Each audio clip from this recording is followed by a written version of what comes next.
Good morning, everyone. This is Tawsif with a brand new episode of my podcast, Explore and Engage with Anam. Now, this episode is a special one, and the reason for that is this is the start of season 6 of my podcast. And it's amazing how fast time flies. I remember back in 2020, it was during the COVID outbreak that I was spending a lot of time at home. Obviously, because if you remember, there were stay-at-home orders in different parts of the country. People in many communities were spending time at home, working from home. Different businesses and establishments were closed. Many places didn't have in-person service, especially at restaurants. Many restaurants just offered curbside pickup and drive-through, so on and so forth. I think we all remember what happened during 2020. It was during that time that I was thinking about having a new hobby. And writing has always been my hobby. I write a lot. People who know me know that I write letters to editor and opinion pieces that get published. I also have my own blog. I write blog posts. And I was thinking, what new hobby can I have? And, I believe in freedom of speech, in the freedom of expression. I think we must have an environment where people can share their ideas. And I thought, well, how about I start podcasting? And that's what I did in 2020. I started my own podcast. And it was a learning experience because I had to figure out the right equipment. I had to figure out the right software. And there are many things to learn as you start your own podcast, especially for someone who may not have the experience of setting up a podcast with the right equipment and the software, figuring out the best platform to use to publish the episode, so on and so forth. But I thoroughly enjoyed that experience, and it was in 2020 that I started doing this. Now, here we are in 2023, in the month of January, and I am now starting season 6. It's an amazing feeling, and I want to thank my listeners for staying connected with me, for listening to my episodes, and for sharing thoughts, comments, and words of encouragement with me. And that is really what keeps me going when I hear from people who enjoyed listening to my podcast and they share their thoughts and comments with me. So stay connected. This journey will continue, I hope. And I look forward to having a great season 6 and many other seasons beyond that, God willing. As I start this episode, I just want to thank you all very, very much. The last episode I published was in November of 2022, and this is January of 2023. In fact, we are in the second half of January of 2023.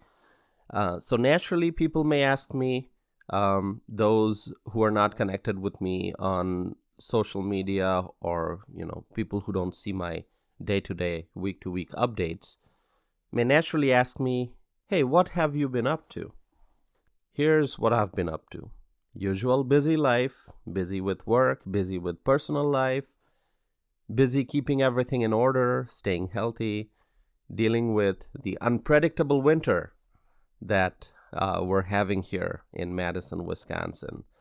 And I say unpredictable because sometimes it's really cold, and with the wind chill, the temperature drops to well below 0 degrees in the negative range.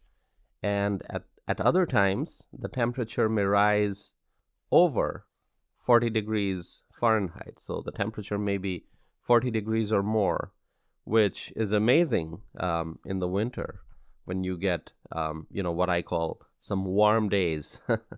So really usual life. Then for those who don't know yet, I am working on a novel. I made the announcement not too long ago on social media, and I received great comments, messages from my well-wishers who expressed how excited they are and looking forward to reading the finished product. And that's something I'm working on. It's going well, and I'll keep you all posted with new updates and developments. So when I started podcasting, I really didn't know what I should focus on. And by that, what I mean is there are many podcasts out there in the world that specialize in something. So a podcast may have a narrow focus. For example, health and wellness, diet, nutrition. Okay, so a podcast may talk about those topics. And another podcast may focus on science and technology, what's happening in the world of science and technology, the latest innovation, the latest developments, new inventions, so on and so forth.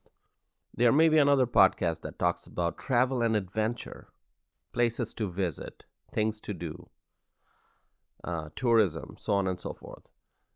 And, there may be another podcast that talks about politics, another podcast that talks about inspirational stories, true stories from around the world. I mean, the sky's the limit. A podcast can be about any topic. So when I started my podcast, I really didn't have any specific focus. My podcast, the range of subjects and topics that I've covered so far are pretty broad. I've talked about myself, my life, my political views, my reactions to events happening around the world, and so on. But after doing it for 5 seasons, I think I have found a focus. I think I know what I wish to concentrate on for my podcast going forward.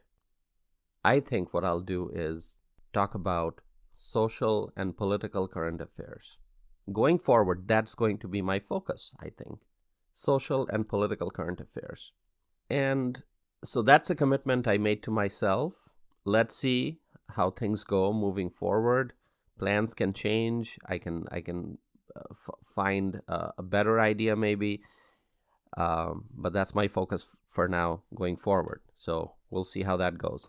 So let me begin. As always, there's a lot to discuss, but I wish to talk about something that's on everyone's mind right now. If you are here in Wisconsin, at least people I interact with, people I see, my friends, people in my surroundings, everyone's talking about egg prices. Egg prices, prices of eggs, because egg prices are going through the roof. I was grocery shopping earlier this week and I paid $5.75 for a dozen of eggs. So almost $6 for 12 eggs.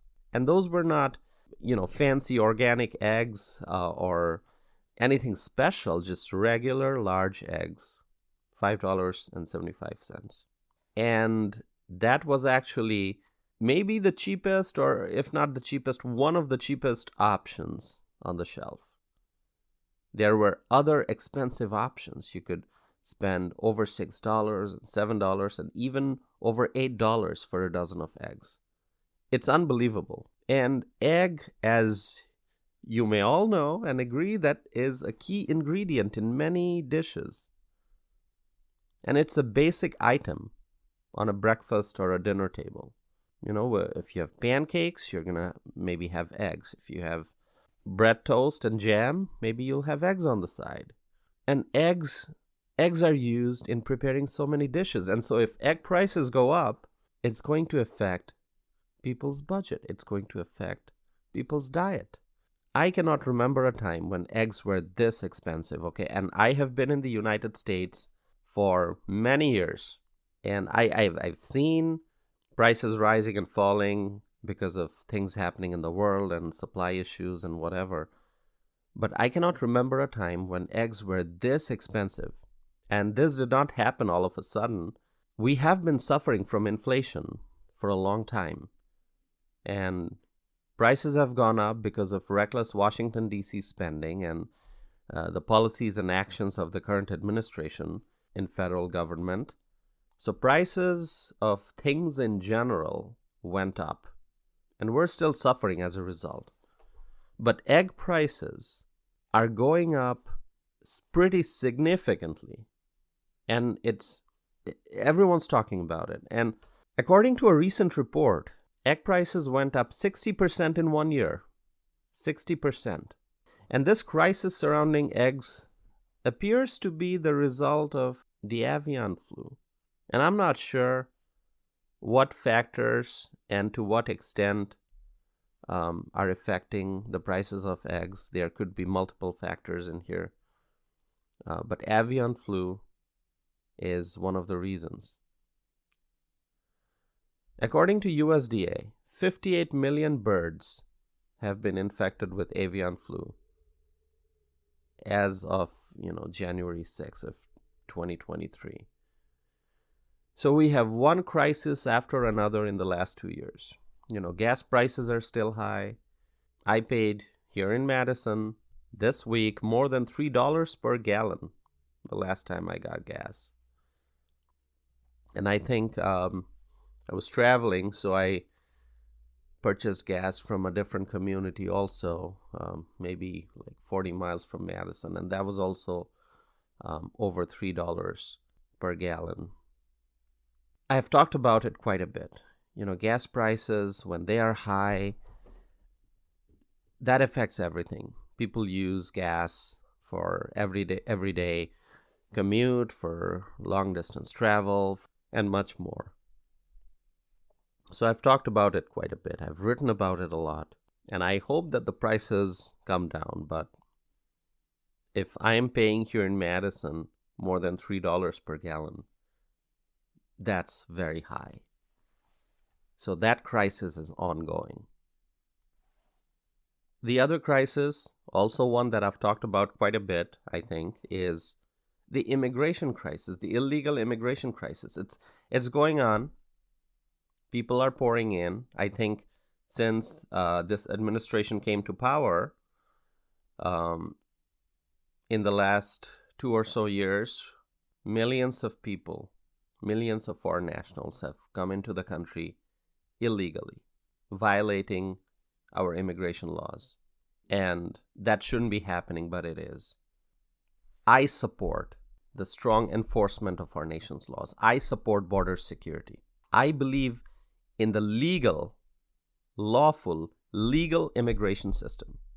We are a welcoming country. And I know that because I'm an immigrant. I'm a naturalized U.S. citizen. I have been through the immigration process. I have come into this country lawfully, legally. That's how people should come in. We must have a system that allows foreign nationals who wish to work hard and help make this country greater than it is now. If foreign nationals wish to come into the United States to live and work here, they should come in through the legal immigration system. But to have an open border, it's hurting our country. It's hurting our society. It's hurting our economy, and that shouldn't be happening. We should have a strong and secure southern border. I actually wrote an op-ed not too long ago, and it was published. If you go to tawsifanam.net and then to published opinions section of my website, you can see how much I've written about this topic. And most recently, I think it was in November, that one of my opinion pieces were published. And I would encourage you to go and read it. Check out my website, tawsifanam.net. And you can send me a message. You can stay connected. You can sign up for my e-newsletter also.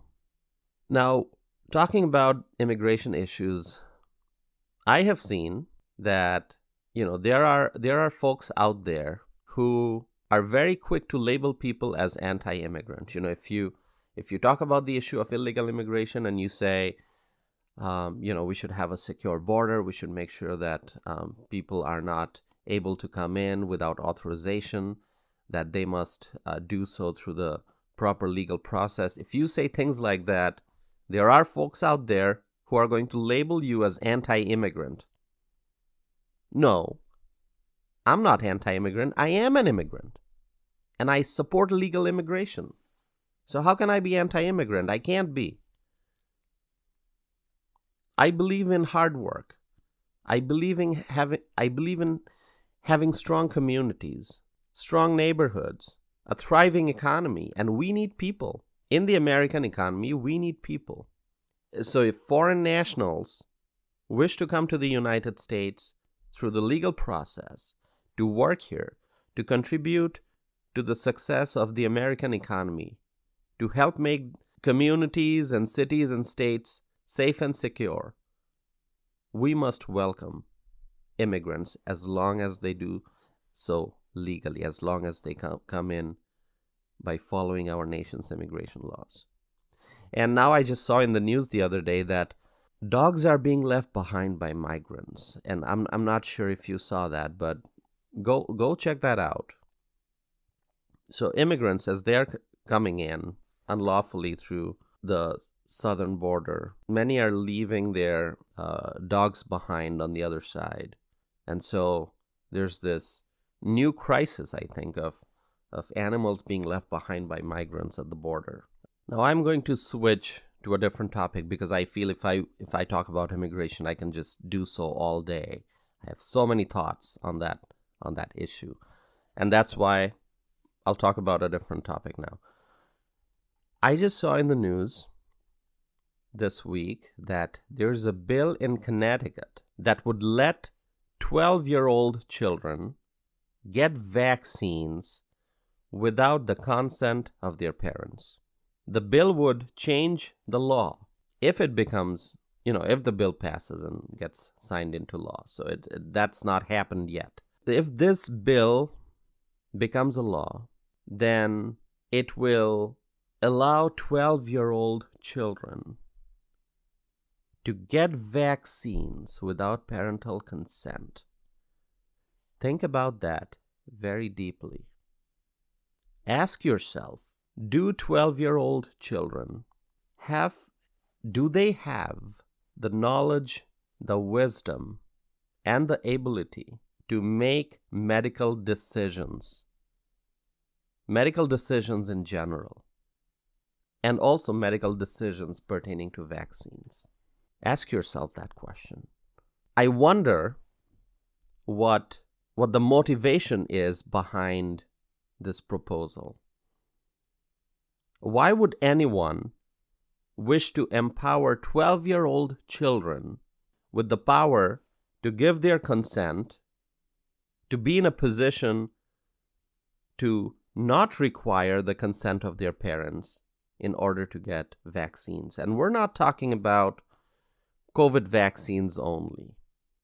I think, and I haven't read the bill, but I saw news reports and some expert analysis. It's not only pertaining to COVID vaccines, because this legislation does not rule out other vaccines.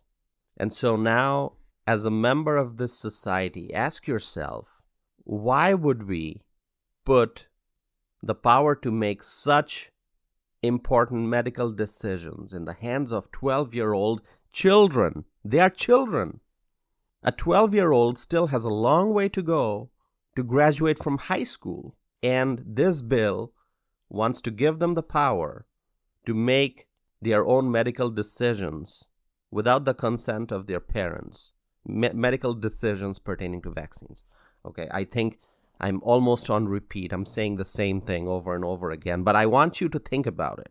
I want you to look it up, do a search on the internet, read the news, and if you have thoughts and opinions, please send me a message, connect with me.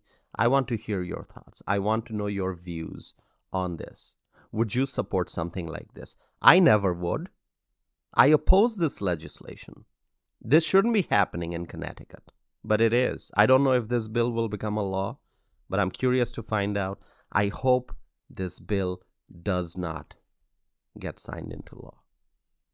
Those are my thoughts. Those are my views. I want to hear what you think. So connect with me.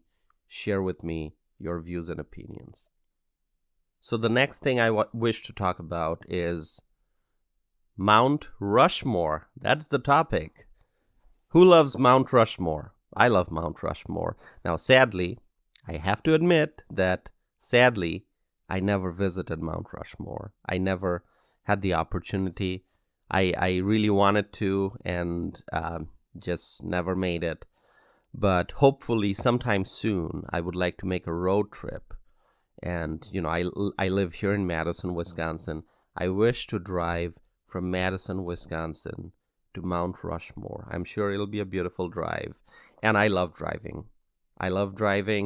And road trips, I believe, is the way to travel because you get to enjoy everything along the way, and you have full control if you wish to stop, take a detour, whatever you want to do. I love road trips. So I would like to make a road trip someday soon, go from Wisconsin to Mount Rushmore and see this in person. What's going on right now? And I saw some news reports that there are activists out there who are looking to either rename Mount Rushmore or to tear it down. And I just can't believe why anyone would want to do that. But yeah, according to the reports I read, there are folks who wish to rename Mount Rushmore or tear it down. And so what's going on to prevent that from happening? A congressman from South Dakota introduced legislation that would protect Mount Rushmore from being altered. It would protect Mount Rushmore from being renamed or torn down by activists who do not appreciate Mount Rushmore being there. It is heartbreaking. I think as Americans, we all must be very proud of Mount Rushmore and the faces of the presidents who worked so hard for this country to make sure that we have the republic that we have today. Abraham Lincoln's face is there on Mount Rushmore. Why would anyone want to change that? So this is something that got my attention as I was watching the news, as I was reading news updates on the internet. And once again, I would welcome you to send me your thoughts and comments on this. And also let me know if you visited Mount Rushmore and share with me your experience. I really hope to be there. And, it's winter now, but in the spring and summer, if the weather is nice, yeah, I may be able to make a road trip out to Mount Rushmore. I would love doing that. So the final topic I wish to cover in this episode is proxy voting. I actually made a small video and I posted that on social media yesterday. I don't know if you have had a chance to see that. I posted that on Facebook and on YouTube, and then posted a link on Twitter, and I also uploaded the video on Instagram, so it's on my social media accounts. And I talked about proxy voting. The new Speaker of the House of Representatives, Mr. Kevin McCarthy, he stopped the system of proxy voting. He just made the announcement. I saw it yesterday, and I applaud that decision. Hardworking Americans show up for work. You go to office, you go to your factory, to your plant. If you work in a hospital, you go to the hospital. Wherever you work, you show up for work. If your work requires that you travel, you get ready and you travel. If you are operating a vehicle, if you're driving a truck, then you show up, get ready, and start driving your truck. People show up for work. They punch in and they work long hours. That's how people earn their income. That's how they work towards having a better life. That's how people make the best use of the opportunities that this country provides. That's how people create a better life for themselves and for their families. That's how we climb the ladder of prosperity, by working hard, by showing up for work. And in the House of Representatives, the same rule should apply. If members of Congress, they want their votes to count on legislation, on bills, then they must show up, be present in the Capitol, in the U.S. Capitol, and vote in person on bills. They must vote in person. There shouldn't be any proxy voting. People shouldn't be sitting in their home districts or somewhere else. They shouldn't be away from the Capitol. They shouldn't be outside the Capitol and using proxy voting by not showing up for work. You got to show up for work, and the new decision by Speaker McCarthy to get rid of proxy voting system, I applaud that. Now people are going to have to show up for work, members of Congress, I mean, to have their votes counted. So I am looking forward to many more great things in this Congress with new leadership in the House of Representatives. Yeah, in the weeks and months to come, I will wait to see what more great work is being done in the House. I'm excited about the new leadership, and I'm excited about the conservative majority in the United States House of Representatives. With that, ladies and gentlemen, I will end, but share with me your thoughts and comments. I think I've said that so many times already in this episode. I love to get your messages and your comments, and I believe in dialogue. I believe in sharing of knowledge, and that's what I wish to do. So here I am expressing my thoughts and opinions, and I want to hear what you have to say. So connect with me. Go to my website, tawsifanam.net. With that, I'll end this episode for now. I hope to be back again with a new episode of Explore and Engage with Anam. Thank you.